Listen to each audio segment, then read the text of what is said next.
வணக்கம். இன்னைக்கு நம்ம சேனல்ல எதை பத்தி பார்க்க போறோம் அப்படின்னா 23,000 பெண்கள் காணாம போயிருக்காங்க.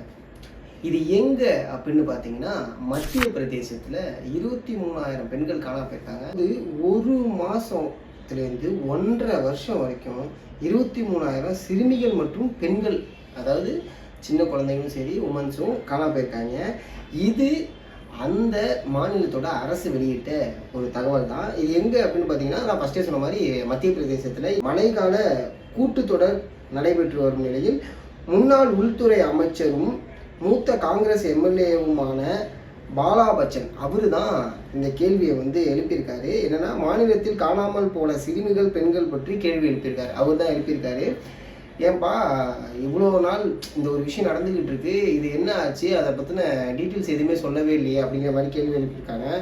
இவங்க கொஷின் ரைஸ் பண்ணதுக்கப்புறம் அதுக்கு ஆன்சர் பண்ணியிருக்காங்க அந்த மாநிலத்தோட அரசு. என்ன அப்படின்னா, கடந்த 30ஆம் தேதியிலேருந்து மாநிலத்தில் 21,000க்கு மேற்பட்ட பெண்கள், 1,900க்கு மேற்பட்ட சிறுமிகள் ஒரு மாதத்திற்கு மேலாக காணாமல் போயிருக்காங்களாம். அதாவது ஒரு மாதமாக அவங்க காணாமல் போயிருக்காங்க.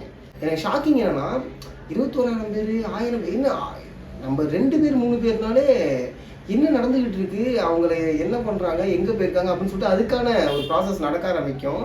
ஆனால் இங்கே 21,000 பேர்னா அப்போ என்ன தான் நடக்குது, அங்கே என்ன தான் ப்ரொசீஜரை ஃபாலோ பண்ணுறாங்க அப்படிங்கிற ஒரு கேள்வி எழும்பும்ல. அதை தாண்டி 1,900 பேர் சிறுமிகள் அப்படின்னா ரொம்ப ஷாக்கிங்கான ஒரு விஷயம் இது. ஏன்னா இப்போ இந்த சமூகம் எதை நோக்கி நகர்ந்து போயிட்டு இருக்கு அப்படிங்கிற ஒரு கேள்வி எல்லாரும் முன்னாடியும் வைக்கணும்னு தான் தோணுது இந்த மாதிரியான ஸ்டேட்மெண்ட்டை பார்க்கும்போது.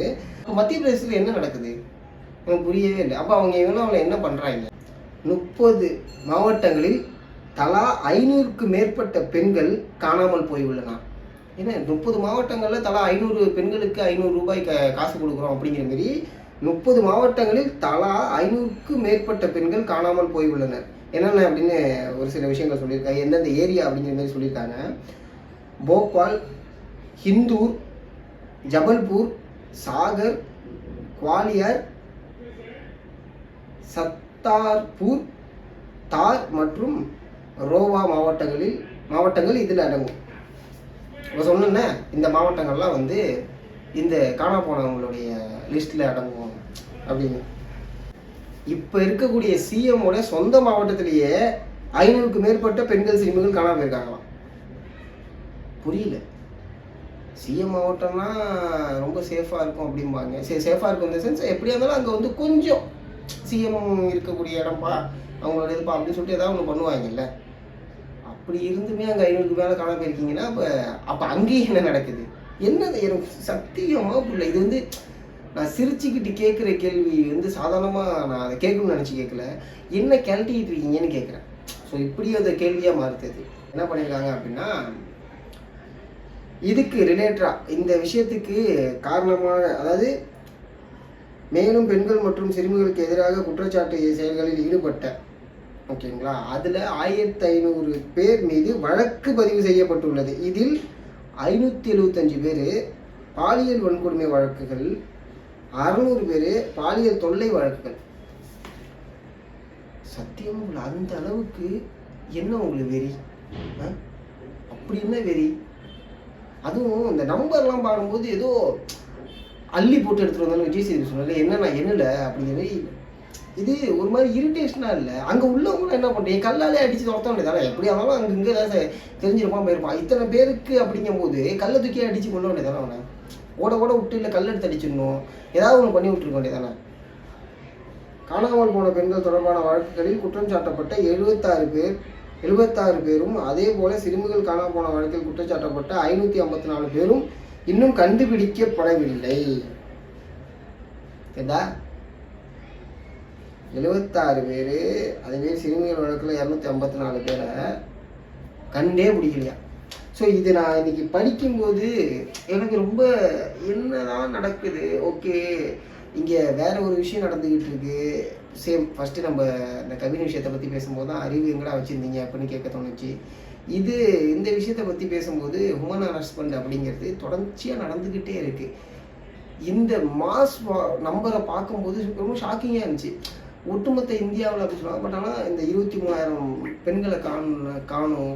அது இத்தனை பேர் வந்து பாலியல் வன்கொடுமை, இத்தனை பேர் பாலியல் தொல்லை அப்படின்னா இவங்களுக்கு என்ன எங்கே அவங்களுக்கு பிரச்சனை ஏற்படுது?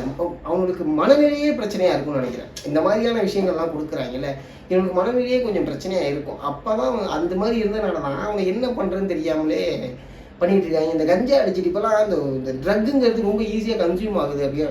ஏன்னா யாரோ நம்ம நியூஸ்லாம் பார்க்குறோம், ஷாக்கிங்காக இருக்குது. சின்ன பையன் எடுத்துக்க ட்ரக் கன்சியூம் பண்ணிக்கிறான். அன்றைக்கி ஒரு வீடியோ ஒரு சிசிடிவி வீடியோ ஒன்று பார்க்குறேன், நியூஸில் வந்ததை பார்க்கும்போது 65 வயசு பாட்டியோ அவங்க 70 ரொம்ப முடியாமல் இருந்தாங்க அந்த பாட்டியை ஒருத்தவன் பாலியல் சிண்டல் பண்ணுறான். அப்போ அவனோட மனநிலையும் அவனோட மூளையும் என்ன செயல்பாட்டில் இருக்கும், எந்த லெவலில் இருக்கும் அப்படின்னு நம்ம யோசிச்சுக்கணும். அவன் மூளை மனித மூளையாக இல்லாமல் இருந்திருக்கணும். ஓகேங்களா? மிருகங்கள் செய்தாங்கிற கேள்வி எழும்பதில்லை, அது தெரில. ஆனால் இது செய்யணும் இது செய்யக்கூடாதுங்கிற அறிவு பொதுவாக எல்லா மிருகங்களுக்கும் உண்டு, மனிதர்களாகிய இந்த மிருகத்துக்கும் உண்டு. இதை செஞ்சால் தப்பு, இதை செஞ்சால் சரி அப்படிங்கிறது தெரியும். இவங்கெல்லாம் என்ன ரகம்னே கண்டுபிடிக்க முடியல. எனக்கு தெரிஞ்சு இந்த ட்ரக் கன்சியூம் அதிகமாக இருக்கக்கூடிய காரணத்தினாலேயோ இந்த மாதிரியான விஷயங்கள் நம்ம தொடர்ச்சியாக பார்த்துக்கிட்டே இருக்க தோணுது. இப்போ பார்த்துக்கிட்டே இருக்க வேண்டியதாகிடுது. இது எங்கே ஸ்டாப் பண்ணணும், எப்படி ஸ்டாப் பண்ணணும் அப்படின்னா ஆரம்பத்திலேருந்தே அவங்கள நம்ம டீச் பண்ணக்கூடிய விதம் தான் நினைக்கிறேன். இந்த குட் டச் பேட் டச் அப்படிங்கிறது பெண்களுக்கு சொல்லித்தரதை விட ஆண்களுக்கு சொல்லிக் கொடுங்க. அதுதான் ரொம்ப முக்கியமான ஒரு விஷயம். ஏன்னா இங்கே அதை அழுத்தமாக நம்ம சொல்லிக் கொடுக்கும்போது அவங்களுக்கு என்ன ஏதுன்னு கொஞ்சம் புரிய ஆரம்பிக்கும். இந்த மாதிரியான விஷயங்களை தவிர்க்கலாம்னு நினைக்கிறேன். இந்த இதை படித்து எனக்கு தோணுனதை நான் இந்த வீடியோவில் சொல்லியிருக்கேன். உங்களுக்கு தோணுனதை நீங்கள் கமெண்ட் செக்ஷனில் சொல்லுங்கள்.